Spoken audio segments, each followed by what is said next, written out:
माय माऊली नमस्कार. 18 पुराणातील एक पुराण श्रीलिंग पुराण अभिवाचन करत आहे. भाग 20. प्रथम श्री गणेशाय नमः, श्री सरस्वते नमः, श्री गुरुभ्यो नमः, श्री कुलस्वामिनी देवताय नमः. विघ्नमस्तु. नारायणाय नमः. नरोत्तमाय नमः. श्री वेदव्यासांना नमस्कार करून प्रारंभ करते. अध्याय 80. लिंगपूजन. भगवान ब्रह्मदेवाने देवांच्या सभेत म्हटले की लिंगाच्या मूर्तीमधील शंकराचा त्याग केल्याने तारकाचे पुत्र त्रिपुरामधील असुर ताराक्ष, कमलाक्ष, विद्युन्माली यांचा नाश झाला. अनेक असुरांचा देखील पूर्णपणे नाश झाला. कोणाकोणाचा नाश झाला? तारकाक्ष, कमलाक्ष, विद्युन्माली. म्हणून लिंगमूर्ती सदाशिवाचे नेहमी पूजन करावे, कारण सर्व जगच लिंगमय आहे आणि ते त्यातच राहते. जो कोणी आपल्या सिद्धीची इच्छा करीतो त्याने लिंगपूजन करावे, कारण लिंगाच्या पूजेनेच सर्व देव, दैत्य, दानव यांना सिद्धी मिळाल्या. यक्ष, विद्याधर, सिद्ध, तसेच मांस खाणारे, राक्षस, पितरे, पिशाच्च, मुनी, किन्नर लिंगाचीच पूजा करीतात. त्या देवांचे आपण सगळे पशु आहोत, त्यामुळे आपण सर्वांनी पाशुपत व्रत करावे, पशुत्वाचा त्याग करावा. 5 प्रणवांनी प्राण्यांची शुद्धी करावी, मग लिंग पूजावे. आकाश, पाणी, अग्नी, पृथ्वी, वायू या 5 महाभूतांना 5 प्रणवांनी महायुक्त करावे. प्राणायामाने शुद्धी करावी. ओमचा उच्चार करून प्राणायाम करावा. हा ओम किंवा प्रणवरूपी अमृतामुळे आपली सर्वांगे प्रेरित करावी. म्हणजेच आपले मन, बुद्धी, अहंकार, चित्त, सत्व, रज, तम हे 3 गुण, 5 तन्मात्रा, 5 भूते, ज्ञानेंद्रिय, कर्मेंद्रिय सगळ्यांची शुद्धी करावी. चैतन्य रूप अशा स्वतःच्या शरीराची कल्पना करून अग्निमंत्र वगैरे मंत्र म्हणून भस्म लावावे. वायुगम स्मय तेज व्योम तथा भ्यो पृथ्वी तथा हा. भस्म लावताना काय म्हणावे? खालील मंत्र म्हणावा. वायुर्ग स्मेतीच व्योम तथा भ्यो पृथ्वी तथा. या मंत्राने जो 3ही संध्याकाळी भस्म लावतो तो तत्वज्ञ योगी होय. पाशुपत व्रताचे ते एक रूप आहे. अशा प्रकारे 1 वर्षभर लिंगाचे पूजन करावे. ज्या क्षणी किंवा मुहूर्तात शिवपूजन घडणार नाही त्यावेळी मोठीच हानी होईल. ज्यांचा चित्तरूपी ओंकार भगवंताच्या चरणी नेहमी असतो, जे त्याच्या नामस्मरणात नेहमी मग्न असतात, त्यांना कधीच दुःखाचे चटके लागत नाहीत. भगवत भक्तांचे भवन अतिशय मनोहर असते. दिव्य वस्त्रे, स्त्रिया, भरपूर धन या सर्वांचे अस्तित्व म्हणजे शिवपूजेचे प्रत्यक्ष फल होय. त्यामुळे जो पुरुष महान भोग भोगण्याची इच्छा करीतो किंवा ज्याला राज्य वगैरे सवय असते त्याने नेहमी शंकराच्या लिंगमूर्तीचे पूजन करावे. असे पूजन करणाऱ्याला पापे देखील कधी चुकत नाहीत. लिंगपूजन केल्यानंतर त्या त्र्यंबकाचे स्तवन करावे.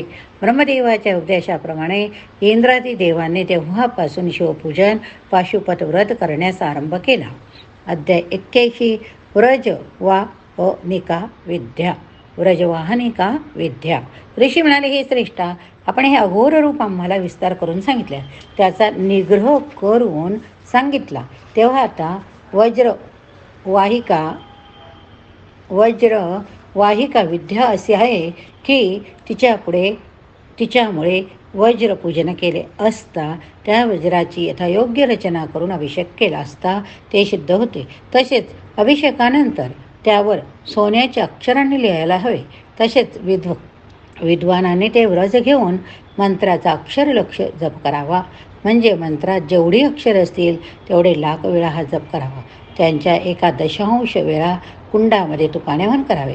नंतर हे व्रज राजाला द्यावे. हे व्रज घेऊन जाणारा राजा लढाईत विजय होतो. पूर्वी प्राचीन काळी ही वज्रेश्वरी महाविद्या ब्रह्मदेवाने शंकराकडून मोठ्या प्रयत्नाने मिळवली होती आणि इंद्राच्या उपकारासाठी ह्या वज्रेश्वरी विद्यादेवतेचा उपयोग केला. सोमाचे हरण करणाऱ्या इंद्राचा पुत्र त्विष्टा प्रजानाथ याने सोमयागात हा विधी केला. तो म्हणाला, हे इंद्रा, तू माझ्या पुत्राचे मरणास कारण ठरला, ते तुला शोभा देत नाही. तू माझा मुलगा विश्वरूप याला ठार केले, हे योग्य केले नाही. असे म्हणून त्याने मायेचा भेद करून इंद्रासहित सोमरस प्यायला. उरलेला सोमरस घेऊन तो क्रोधाने म्हणाला, इंद्रस्य शत्रुवर्धस्व स्वाहा. इंद्रस्य शत्रुवर्धस्व स्वाहा हा मंत्र म्हणत त्याने तो सोमरस कालाग्नीत ओतला. तेव्हा त्यातून रुद्र नावाचा देवाचा शत्रू निर्माण झाला. त्याला पाहून भयाने विव्हळ झालेला इंद्र स्वर्ग सोडून पळून गेला. तेव्हा ब्रह्मदेवाने त्याला दृष्टांत दिला की वज्रेश्वरी मंत्राचा उपयोग करून तू तुझ्या शत्रूचा वध कर. त्याप्रमाणे त्याने शत्रूचा सहजगत्या वध केला होता. अशा प्रकारे हे वज्रेश्वरी विद्या शत्रूंसाठी महाभयंकर होय. शंकराची ही विद्याच प्रलय घडवून आणते. या विद्येचा मंत्र असा: ओम भूर्भुवः स्वः तत्सवितुर्वरेण्यं भर्गो देवस्य धीमहि धियो यो न प्रचोदयात्. ओम फट जय हुम फिट छिन्नी छिद्दी जय हन हन स्वाहा. ऋषीने विचारली, विद्या कशी वापरता?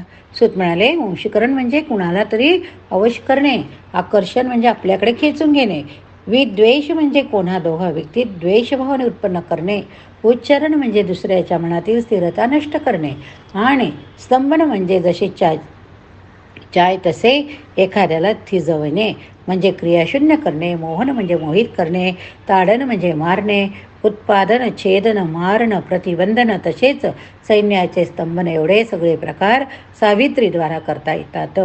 सावित्रीचे आव्हान करून हा मंत्र म्हणावा: आगच्छ वरदे देवी भूम्यां पर्वतमूर्धने.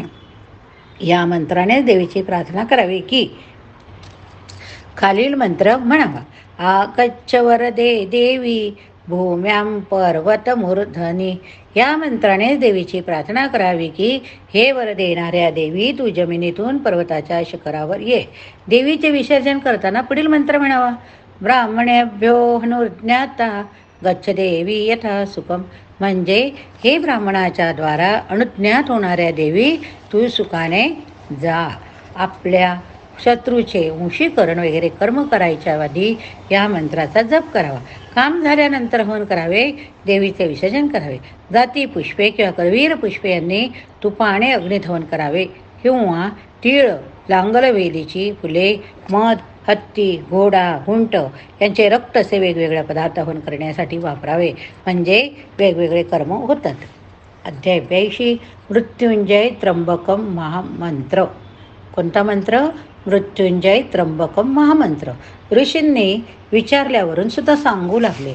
मृत्युंजयाचा विधी म्हणजे मृत्यूवर विजय मिळवण्याचा विधी मी सांगतो. रुद्राध्यायाच्या द्वारा तूप हवन करावे. तुपासहित तीळ, कमळ दुर्वा, गायीचे दूध घातलेला मध, तूप घातलेला चरू किंवा केवळ दूध ह्या पदार्थाचे हवन केल्याने मृत्यूचा प्रतिकार होतो. तुपाचा होम मृत्यूला निराश करणारा, शिवाला आनंद देणारा. जप केल्याने, रुद्र वाचल्याने आपले रक्षण होते. त्र्यंबक मंत्राने त्र्यंबकाचे बाण, लिंग, स्वयंभू लिंग यांचे पूजन करावे. 108 श्वेत कमळांची किंवा निळ्या कमळांची पूजा शंकराला बांधावे. त्यावेळी शंकराचा 108 वेळा जपही करावा, म्हणजे आयुष्य वाढते. तुपाबरोबर कोणताही खायचा किंवा अन्नपदार्थ होमात जाळावा, जप करावा. दाणे देऊन विद्वानांना भोजन घालावे. अशा प्रकारे उत्तम पूजन करून त्र्यंबक मंत्राचा जप करावा, म्हणजे 7 जन्मातील केलेले पापे नष्ट होतात आणि अतुल सौभाग्य मिळते. त्र्यंबक मंत्राचा जप करून राज्यप्राप्ती होते. पुत्रप्राप्तीची इच्छा करणाऱ्याने एक नियुत रुद्र मंत्राचा जप करावा. धनप्राप्तीची इच्छा करणाऱ्याने एक प्रयुत इतका रुद्र जप करावा. या मंत्र जपाने धनधान्य, पशु, सर्व मंगल वस्तू, मुले, नातवंडे असे सर्व काही मिळते. त्यामध्ये आनंद आणि क्रीडा करून तो माणूस अखेर रुद्रलोकी जातो. आता मी त्र्यंबक या मंत्राचे अर्थ सांगतो. आपण आपला त्र्यंबक मंत्राचा अर्थ बघूया. त्रया नाम भूरादीनाम त्रया नाम भूरादीनाम लोकानाम सत्वादी गुणानाम ऋग्वादी वेदानाम अंबकः अतएव प्रभुः. म्हणजे भू, भुव, स्वहा या तीनही लोकांमध्ये सत्व, रज, तम या तिन्ही गुणांचे, ऋग्वेदादी 3 वेदांचे, सर्व देवांचे प्रभू ते त्र्यंबक असा अर्थ सांगितला. त्यात अंबक म्हणजे पिता होय. त्र्यंबक हा शब्दाचा दुसरा अर्थ असा की अकार, ओकार, मकार हे 3 अंब म्हणजे शब्द ज्यामुळे होतात ते त्र्यंबक होय. त्र्यंबक या शब्दाचे अनेक अर्थ आहेत. उदाहरणार्थ सूर्य, चंद्र, अग्नी ज्याचे 3 डोळे आहेत तो. 3 लोकांची आई अंबा, ज्याची पत्नी आहे तो त्र्यंबक. ज्याप्रमाणे सुंदर फुले असलेल्या वृक्षाचा सुवास दूरवर पसरलेला असतो, तसाच शंकराच्या देखील गंध दूरवरून येतो, म्हणून त्याला सुगंध म्हणतात. अशाच प्रकारे ऋत आदित्य उर्वारुकम या 2 नावांचे अर्थही सुतांनी सांगितले. अशा तऱ्हेने रुद्रमंत्राचे अर्थ जाणून घेऊन लिंगपूजन करावे. मंत्रामुळे मृत्यूचा निग्रह आणि पापाचा क्षय होतो. त्र्यंबक शंकर म्हणजे ताबडतोब प्रसन्न होणारे देव. कोणत्याही अवस्थेत त्याचे पूजन केले असता पापे धुतली जाता. शिवाचे ध्यान केल्याने पूर्णपणे मुक्ती मिळते. अशा ह्या शिवाचे स्मरण आयुष्यात एकदा तरी करावे. अध्याय 83 शिवपूजनात अहिंसा महत्त्व. सुत म्हणाले, हे मुनींनो, शंकराच्या देवळामध्ये वस्त्राने गाळून शुद्ध केलेले पाणी लोकांनी वापरावे. नदीचे पाणी विशेष पवित्र असते. पाण्यात लहान लहान सजीव जंतू असतात. ते मेल्याने पाप व हिंसा होते. घराची सफाई करताना, अग्नी पेटवताना, दळताना, पाणी भरताना, अग्नी असे अनेक गृहस्थे कामे करताना घरात पदोपदी हिंसा होत असते. त्या हिंसेचा त्याग करावा. सजीवांचा श्रेष्ठ धर्म म्हणजे अहिंसा होय. अभय हे सर्वात मोठे दान होय. मन, कर्म, वाणी या सर्वांनीच अहिंसेचे पालन जो करतो त्याचे रक्षण सर्व प्राणीही करीतात. या उलट जो हिंसा करणार आहे त्याला मात्र प्राणी त्रास देतात. त्रैलोक्य दान केल्याने जेवढे फळ मिळेल त्याच्या अनेक पटीने अहिंसेमुळे फळ मिळते. अहिंसा हा रुद्रलोकाला जावयाचा सर्वात जवळचा रस्ता आहे. आपल्या बायका मुलांबरोबर जसे आपण वागतो तसे सर्व प्राणीमात्रांबरोबर वागावे. त्रैलोक्याचा नाश केल्याने जे वाईट फळ मिळेल तेवढेच वाईट फळ शंकराच्या देवळात एक प्राणी मारला तरी मिळते. शंकराच्या देवळात केवळ पुष्पहिंसा न्याय आहे. म्हणजे त्याला वाहण्यासाठी फुले तोडली तर ती हिंसा क्षम्य होय. पापी किंवा क्षुद्र असलेल्या स्त्रिया देखील पूज्य होत ना, म्हणून त्यांना मारू नये. कुरूप, सुंदर, वाईट वस्त्रे घातलेली स्त्री शिवाप्रमाणे समजावी. पापी माणसाने दर्शन झाल्यावर सूर्यदर्शनाने प्रायश्चित्त होते. पापी मकृषाला मारणे म्हणजे हिंसा होय. ती टाळावी. अशी अहिंसा शिवपूजक यती नेमही पाळतो. या ठिकाणी अध्याय संपला. पुढील अध्यायात आपण योग मार्गाने त्र्यंबकाचे ध्यान बघूया. पुराणं सर्वशास्त्राणां प्रथमं ब्रह्मणा स्मृतं भूतमल सर्वलोकानां सर्वज्ञानोपकारकं हर हर महादेव शंभो.